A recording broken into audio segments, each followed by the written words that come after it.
Hello tout le monde, je suis trop heureuse de vous retrouver pour ce nouvel épisode de podcast, surtout pour le sujet d'aujourd'hui, car j'avais envie de vous proposer une réflexion autour d'un mot que sûrement vous entendez très souvent et un peu partout. Il s'agit de la bienveillance.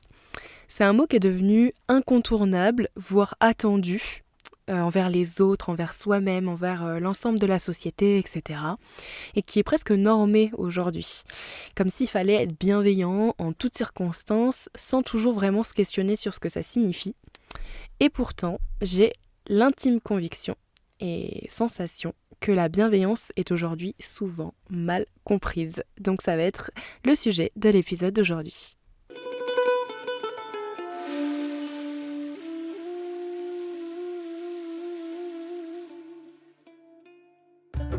Bonjour à toutes et à tous. Dans cet espace, nous repensons la vision du monde de demain, conscient et équilibré. Je suis Marine, ex-ingénieure, entrepreneur et professeure de yoga. Avec mes invités, nous échangeons sur la reconnexion à notre essence par l'union de l'humain, la nature et la spiritualité, piliers fondamentaux d'un avenir durable. Bienvenue dans Rose des Sables. Belle écoute. Encore une fois, la réflexion d'aujourd'hui, elle tient qu'à moi-même et je vous laisse prendre ce que vous avez à prendre, ne pas prendre ce que vous voulez pas prendre, mais juste, je voulais vous proposer une réflexion autour de ce mot qu'est la bienveillance. Personnellement, je trouve qu'on l'associe à une forme de douceur permanente, à une gentillesse presque automatique, à une manière d'être qui consisterait à rassurer, à apaiser, à valider, parfois même sans discernement. Comme s'il fallait toujours protéger l'autre de toute forme d'inconfort, comme si dire « ce n'est pas votre faute » ou « vous êtes parfait tel que vous êtes » suffirait à faire du bien. Mais qu'est-ce que c'est être réellement bienveillant ? Je suis allée voir la définition de la bienveillance dans le dictionnaire de l'Académie française et on y retrouve deux idées principales. Un, le sentiment qui porte à vouloir du bien à autrui, et une disposition favorable envers quelqu'un. À première vue, ça semble évident et assez simple. Mais en réalité, toute la profondeur de ce mot, la bienveillance, réside dans la notion vouloir du bien. Que signifie réellement vouloir du bien à quelqu'un ? Est-ce que c'est lui éviter toute difficulté ? Est-ce que c'est le rassurer en permanence ? Est-ce que c'est valider tout ce qu'il ressent, tout ce qu'il fait, sans jamais se questionner ?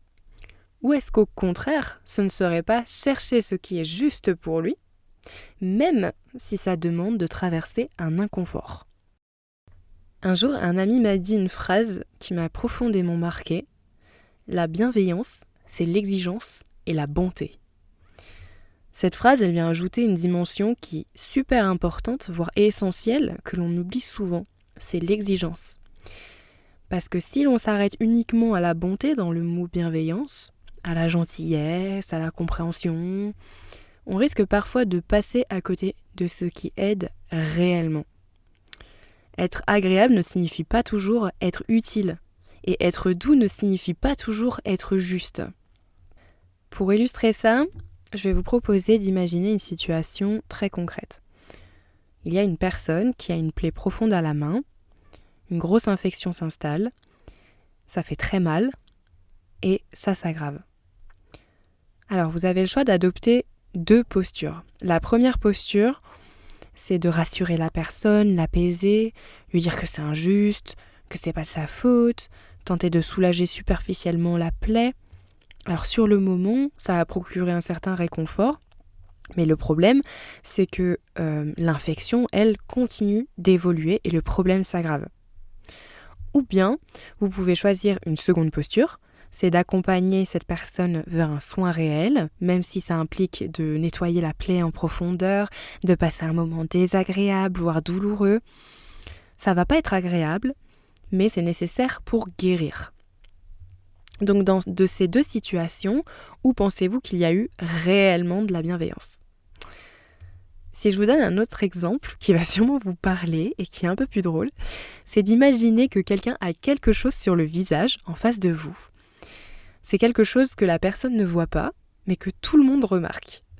Vous pouvez choisir de rien dire, de sourire et de faire comme si de rien n'était, la laisser dans une sorte d'ignorance heureuse, ou bien vous pouvez lui dire, ça va pas être forcément agréable sur le moment de lui dire, il peut même y avoir un moment de gêne ou de petit inconfort, mais vous lui permettez de se voir et de se corriger et de retrouver sa dignité selon ce que c'était sur le visage.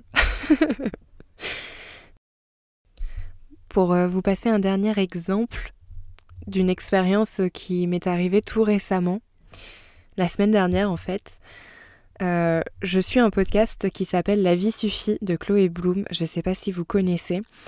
Cette femme qui est mentor dans l'entrepreneuriat, je la suis depuis 10 ans et de plus en plus elle a des messages très percutants pour aider les entrepreneurs.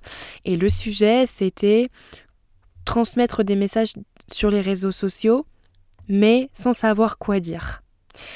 Et en fait, elle exprime le fait que si on ne sait pas quoi dire sur nos réseaux en tant qu'entrepreneur, c'est peut-être parce qu'on n'incarne pas, ou on ne croit pas, ou peut-être on est un peu imposteur en quelque sorte dans notre domaine, dans nos messages. Parce que si on a vraiment des convictions, s'il y a des choses auxquelles on croit qu'on a envie de transmettre véritablement, alors on ne se posera pas cette question de « qu'est-ce que je dis ?» ou « qu'est-ce que je fais ?»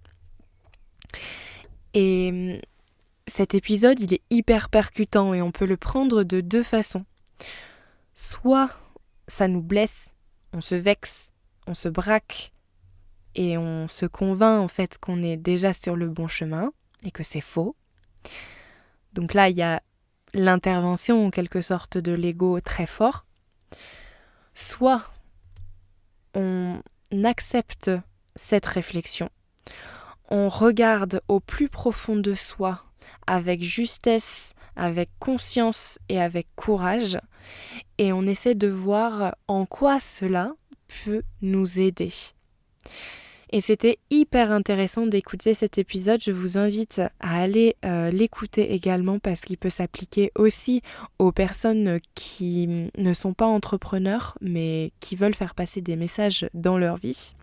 Et je trouvais que c'était un très bon exemple de la bienveillance. Parce que quand on se place en tant que sujet, donc à l'opposé des différents exemples que je vous ai proposés précédemment, il faut aussi accepter de mettre son ego de côté et se poser la question, quelle est la véritable aide que m'apporte l'autre à ce moment-là, même si ça fait mal. Et très honnêtement, sa réflexion est venue me toucher directement parce que, effectivement, des fois, je me trouvais dans cette situation. Mais son épisode, ce qu'il a généré en moi finalement, c'est de prendre conscience de ce qui m'animait véritablement. Des valeurs que j'incarne et que j'ai envie de transmettre avec beaucoup de feu. Qu'est-ce que j'ai envie de dire au monde ? Qu'est-ce qui me représente ? Qui je suis ? Et qu'est-ce qui me fait sens de partager pour le monde de demain ? Et donc c'est grâce à ça aussi que cet épisode est sorti aujourd'hui. Donc si j'en étais juste restée à me braquer et souffrir de cette réflexion, en essayant de l'oublier parce qu'elle me fait mal, au final, je n'aurais pas sorti cet épisode et je ne me serais pas posé la question pour les prochains contenus. Or, c'est une véritable aide, c'est très précieux pour que je puisse grandir, évoluer et pouvoir partager ce qui est vraiment important et ce qui me fait vraiment sens. C'est beaucoup plus fluide, c'est beaucoup plus naturel et c'est beaucoup plus vrai. Ces exemples y mettent en lumière quelque chose d'essentiel, c'est la véritable bienveillance. Elle ne consiste pas à éviter l'inconfort, elle consiste à éviter que la situation ne dure ou ne s'aggrave. Et c'est pas aider que de laisser les gens dans l'ignorance. Et dans la vie, ça se transpose très facilement. Exemple, dans nos relations.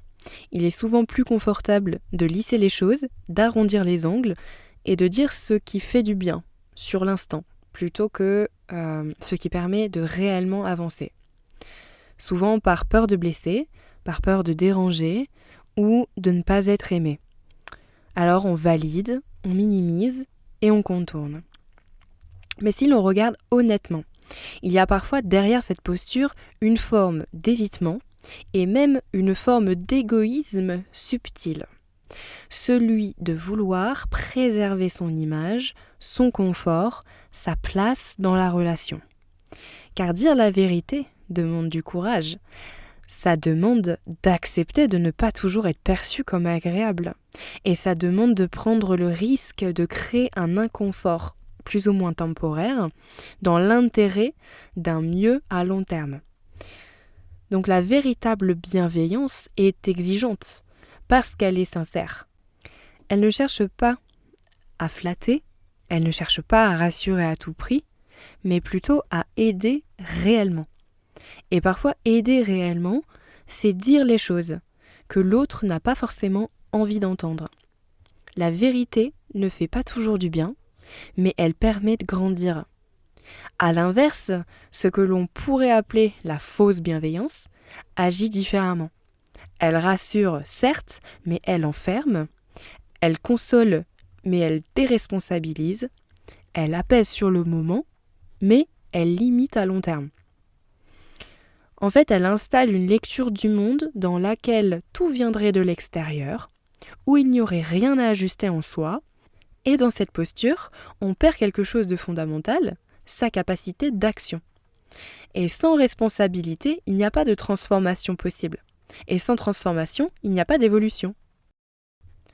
Un jour, une éleveuse de chevaux, passionnée et d'un amour immense pour ses chevaux, m'a dit une phrase que je pense que j'oublierai jamais, c'est « Il mérite la plus belle des disciplines ».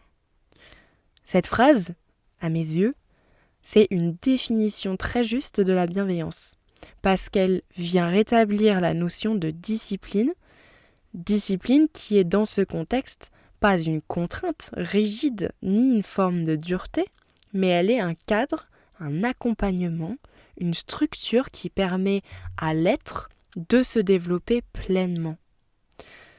Un peu comme une plante que l'on guide à l'aide d'un tuteur pour l'aider à pousser droit vers la lumière.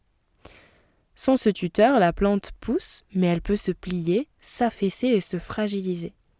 Avec ce soutien, elle grandit de manière stable, harmonieuse pour s'épanouir pleinement. Alors nous avons, nous aussi, besoin de ce type de cadre. Nous avons besoin de repères, de retours honnêtes, d'exigences, de transmission. Non pas pour nous contraindre, mais pour nous permettre de nous élever.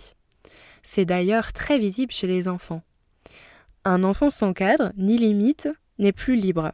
Il est souvent perdu, alors il teste, il dépasse, il cherche des repères qu'il ne trouve pas. Le cadre ne vient pas restreindre la liberté. Il en est une condition. Et si l'on élargit encore la réflexion, on peut observer cela dans certaines pratiques modernes, notamment le yoga. Je vous renvoie à l'épisode précédent sur le yoga en Occident et le yoga traditionnel. Souvent, le yoga, comme il est proposé en Occident, est une approche très douce, très confortable, centrée sur le bien-être immédiat. Et bien que cela puisse être bénéfique à certains moments, évidemment, cette approche, elle évite souvent une dimension essentielle, c'est la confrontation à soi, à ses limites, à ses résistances, à ses zones d'ombre. Or, sans cette confrontation, il n'y a pas de transformation profonde. Évoluer demande une forme d'engagement, une capacité à se regarder avec une grande lucidité, et une certaine exigence envers soi-même. Alors finalement, qu'est-ce que la véritable bienveillance ? Ce n'est pas simplement être doux, être agréable, ce n'est pas valider systématiquement. C'est vouloir profondément le bien de l'autre et avoir le courage d'agir en ce sens. Même lorsque ça demande de dire une vérité inconfortable, même lorsque ça bouscule, et même lorsque cela ne procure pas un apaisement immédiat. La bienveillance véritable, ce n'est pas toujours confortable, mais elle est profondément juste. Elle se situe dans cet équilibre subtil entre le cœur et la rigueur, entre la compassion et la lucidité. Et peut-être que pour terminer, la question que vous pouvez vous poser est la suivante. Dans vos relations, cherchez-vous réellement à aider ou à être apprécié? Je vous remercie infiniment pour votre écoute. Et si vous en avez l'élan, je serai touchée de lire vos réflexions, de ce que cela a éveillé, questionné ou peut-être simplement confirmé pour vous.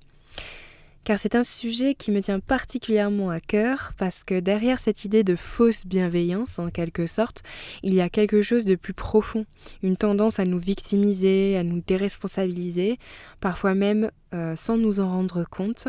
Et remettre le sujet au centre, c'est aussi se redonner de la responsabilité et de retrouver du pouvoir d'action. Et au fond, c'est une forme de liberté. Et j'espère que cet épisode a pu contribuer, même légèrement, à nourrir cela en vous. Je vous embrasse très fort. À bientôt.